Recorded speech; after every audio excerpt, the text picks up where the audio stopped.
So good evening friends. स्वागत है आपका एक और बार एडुटेक चैनल पर। और आज हम पढ़ने वाले हैं जियोग्राफी का पहला लेक्चर।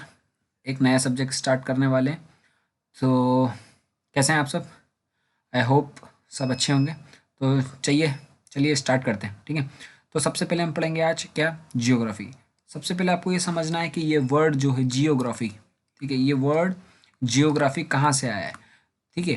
तो अभी तक आपने पढ़ा होगा कि जो पृथ्वी है, पृथ्वी कैसी है, गोल है, हमारी अर्थ कैसी है, गोल है, ठीक है। लेकिन हमारी जो अर्थ का शेप है, आप खुद सोचिए वो गोल कैसे हो सकता है।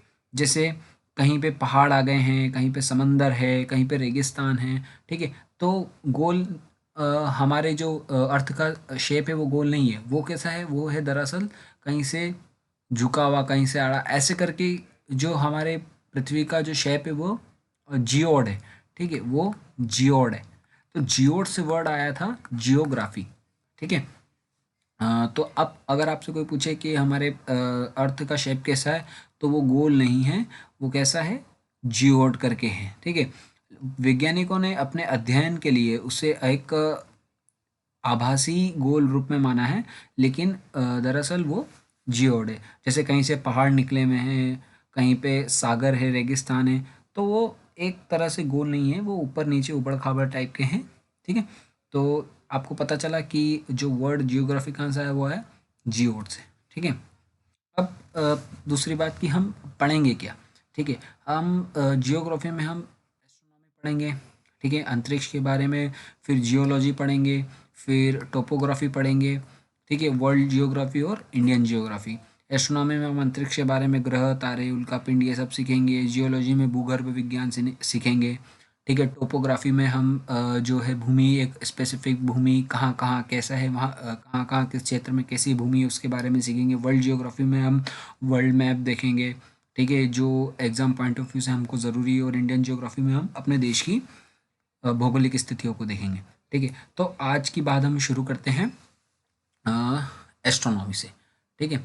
तो आज का जो हम शुरू करेंगे वो करेंगे एस्ट्रोनॉमी से। तो एस्ट्रोनॉमी मतलब अंतरिक्ष विज्ञान, ठीक है, अंतरिक्ष के बारे में हम आज जानेंगे। तो सबसे पहले जो हमारा बात करेंगे, ठीक है, वो बात करेंगे हम निहारिका की, ठीक है। ये तारा कैसे बनते हैं, ठीक है, तारे कैसे बनते हैं, ब्लैक होल के। तो सबसे पहले हम बात करते हैं निहारिका, ठीक है। निहारिका जिसे नेब्यूला कहते हैं, ठीक है, नेब्यूला भी कहते हैं, ठीक है। तो ये क्या होता है, निहारिका दरअसल क्या होता है, एक विभिन्न गैसों का समूह होता है, ठीक है, विभिन्न गैसों का, या फिर जो है अलग अलग जो अंतरिक्ष में पिंड होते हैं उनका समूह होता है, जिसमें सेंट्रल पर गुरुत्वाकर्षण बल होता है, जिसके कारण से ये सब गैस क्या होती है आपस में, अब गैस और धूल के कण और ये सब आपस में जमा होके इस टाइप की, ये देखिए, निहारिका बनाते हैं, ठीक है, इसे नेब्यूला कहते हैं, ठीक है। जब ये निहारिका आपस में बन जाती है और गुरुत्वाकर्षण से सब एक एक साथ पास में आ जाते हैं, तब निर्माण होता है तारों का, ठीक है, तब निर्माण होता है तारों का, जिसे हम स्टार कहते हैं।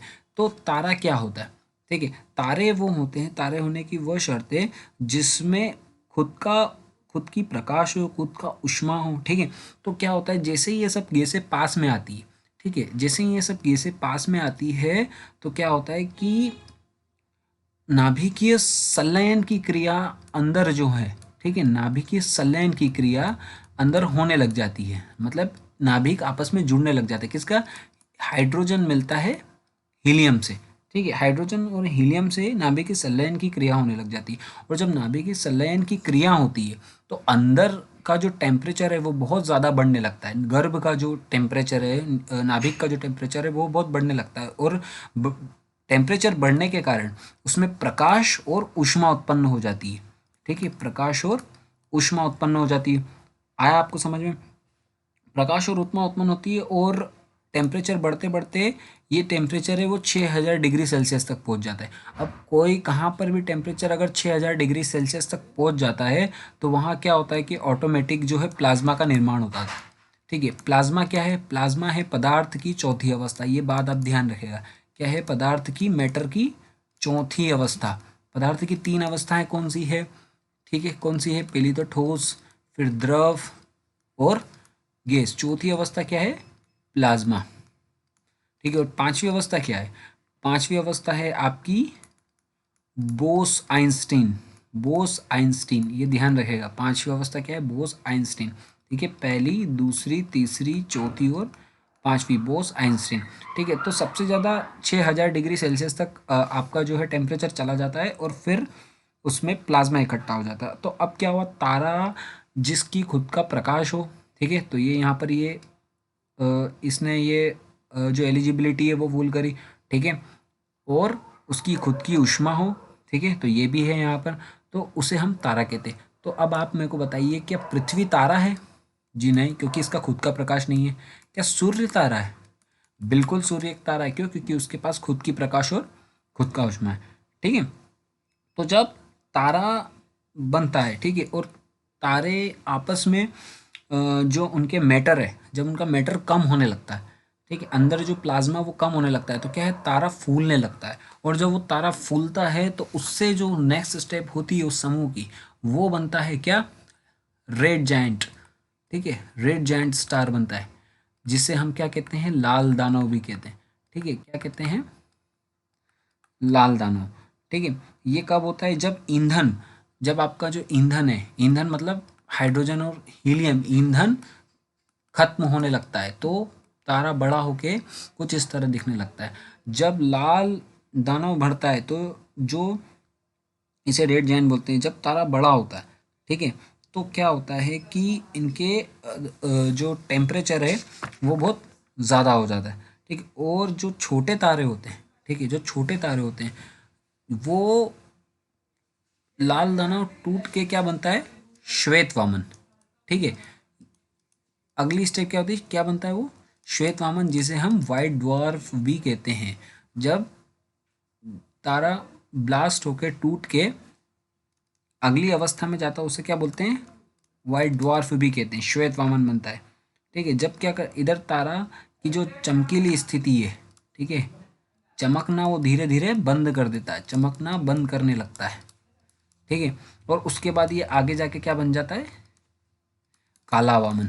ठीक है, क्या बन जाता है? काला वामन, जिसे हम क्या बोलते हैं? ब्लैक ड्वार्फ के नाम से भी जानते हैं। ओके, तो जब ये रेड जायंट या लाल दानव जब बड़े होते हैं और बड़े होकर विस्फोट होते हैं, तो कुछ चीज़ें हमारी बन जाती हैं, जिसे हम क्या कहते हैं? सुपरनोवा या अभिनव तारा।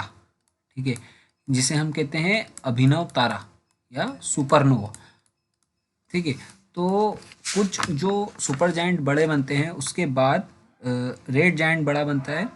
ठीक है, जिसे हम सुपर रेड जायंट भी कहते हैं। कुछ ब्लास्ट होता है और ब्लास्ट होने के बाद क्या बनता है आपका? अभिनव तारा या सुपरनोवा। ठीक है, फिर सुपरनोवा में भी सेम क्रिया होती है।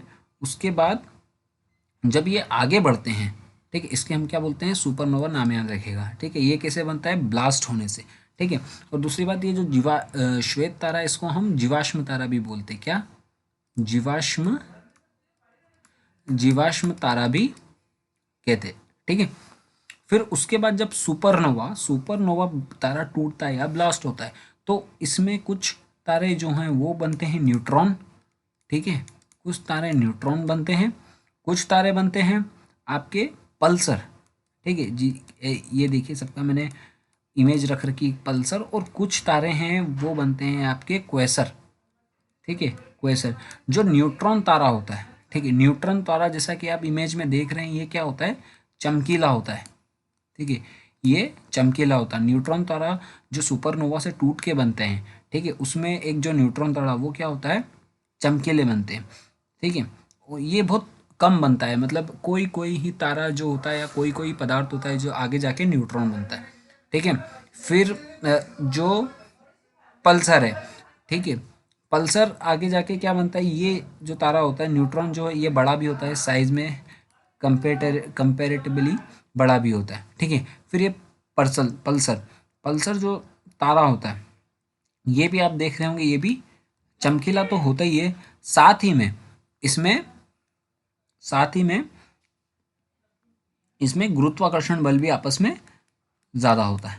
ठीक है, और आगे जाके ये जो क्वेसर तारा है, ठीक है, इसमें चुंबकीय क्षमता सबसे अधिक होती है।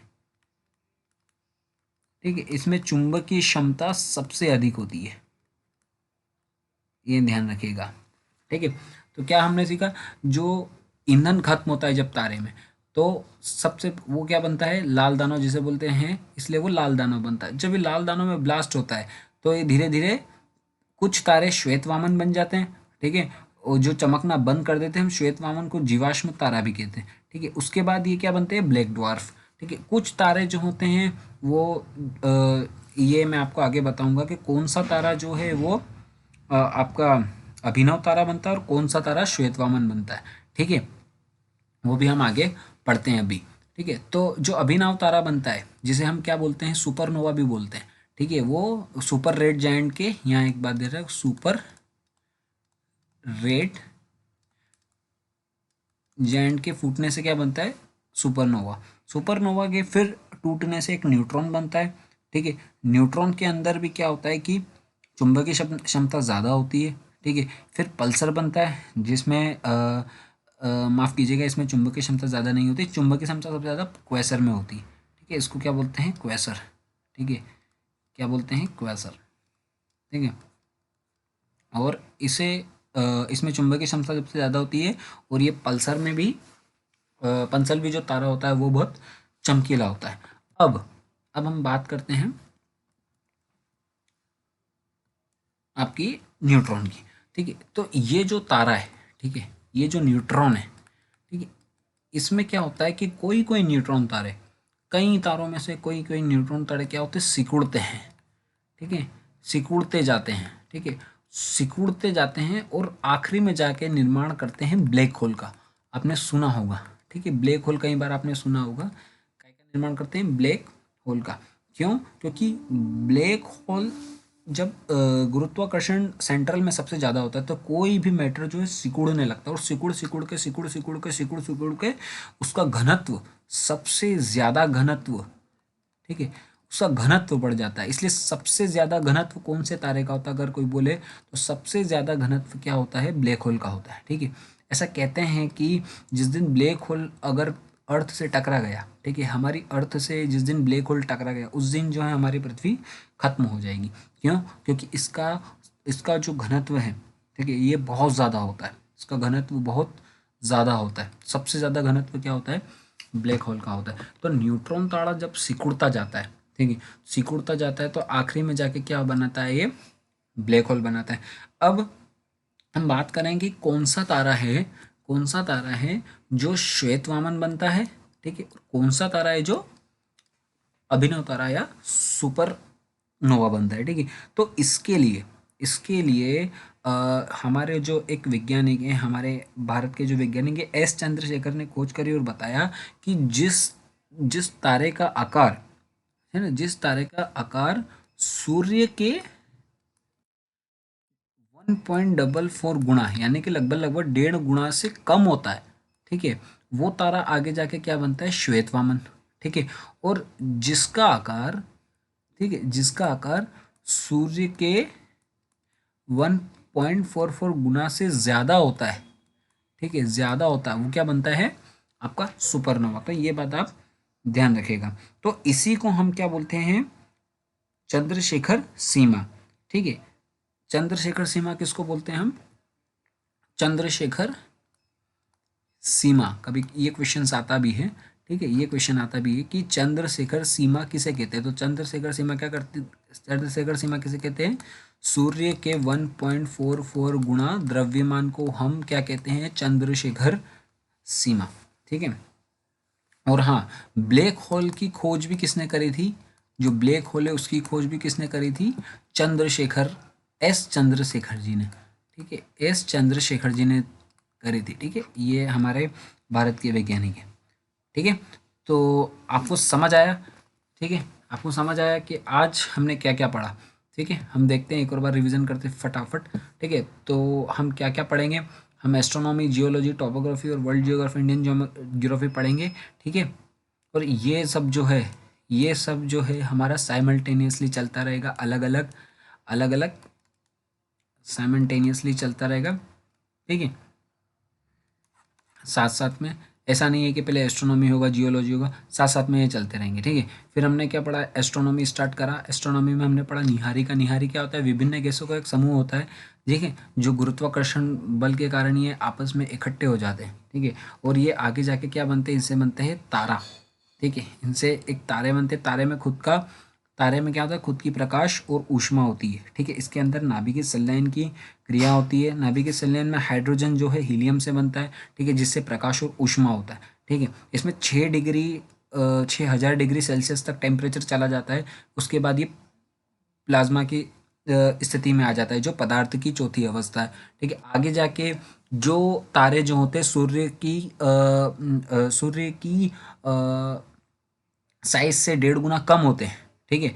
वो लाल जो रेड जायंट सूर्य की स्थिति से 1.5 गुना कम होते हैं, वो आगे जाके श्वेत वामन बनते हैं, और श्वेत वामन के बाद ब्लैक डॉर्फ या काला वामन बन जाते हैं, जिससे ये इनकी चमकना बंद कर देते हैं, इनका अंत हो जाता है। उसके बाद क्या होता है कि जो सूर्य की साइज से 1.5 गुना ज़्यादा है, वो आगे जाके सुपरनोवा बनते हैं। वो एक्सप्लोजन होने के बाद क्या होता है कि कुछ तारे न्यूट्रॉन, कुछ तारे पल्सर और कुछ तारे क्वेसर बन जाते हैं, ठीक है। न्यूट्रॉन चमकीला तारा होता है, ठीक है। पल्सर में चमकीला तारा होता है, उसमें गुरुत्वाकर्षण बल होता है। और जो क्वेसर है, इसमें ये याद रखें, क्वेसर में चुंबकीय क्षमता सबसे ज़्यादा होती है। आगे जाके जो न्यूट्रॉन है, न्यूट्रॉन सिकुड़ता सिकुड़ता क्या बनता है आपका, ब्लैक होल। ब्लैक होल में क्या होता है, सबसे ज़्यादा घनत्व होता है, सबसे ज़्यादा घनत्व, सबसे अधिक घनत्व किसमें होता है, आपके ब्लैक होल में, ठीक है। ब्लैक होल की खोज किसने की थी, तो चंद्रशेखर जी ने करी थी, ठीक है। चंद्रशेखर की सीमा किसको बोलते हैं, तो ये ध्यान रखिएगा, चंद्रशेखर सीमा क्या बोलती है, सूर्य के 1.5 गुना द्रव्यमान को चंद्रशेखर सीमा कहा जाता है, ठीक है। तो आज हमने तारों के बारे में सीखा, ठीक है, और ब्लैक होल के बारे में जाना और न्यूट्रॉन के बारे में जाना, ठीक है। अब आने वाली वीडियो में हम वर्ल्ड जियोग्राफी भी पढ़ेंगे। और हाँ, एक बहुत ज़रूरी बात जो मैं आपसे बोलना चाहता हूँ, अगर आप यहाँ तक बने हैं तो हमें आप लाइक कीजिए, ठीक है, और शेयर ज़रूर कीजिएगा, और सब्सक्राइब ज़रूर कीजिएगा हमारे वीडियो को। अगर आपको कोई भी सजेशन होता है, आपका कोई भी सजेशन होता है, तो प्लीज़ आप हमने, या डाउट भी, आपको कोई भी कैसा भी डाउट होता है, ठीक है, तो हमसे कमेंट में आप पूछिए, ठीक है। हम आपके डाउट को पूरी तरह से सॉल्व करेंगे। और हमारे साथ जुड़े रहिए, ठीक है, और मेहनत करते रहिए। बहुत जल्द अगर आपने हमारा साथ दिया तो हम आपको बहुत अच्छे मटेरियल भी प्रोवाइड करने लग जाएंगे, ठीक है। और आपका पूरा कोर्स CDS CAPF, ठीक है, CDS CAPF UPSC defence exam का सारा कोर्स हम कराएंगे। अब बहुत जल्द टेक्निकल वीडियोस भी आने वाले हैं, ठीक है। तो बने रहिए और खुश रहिए। Thank you, bye.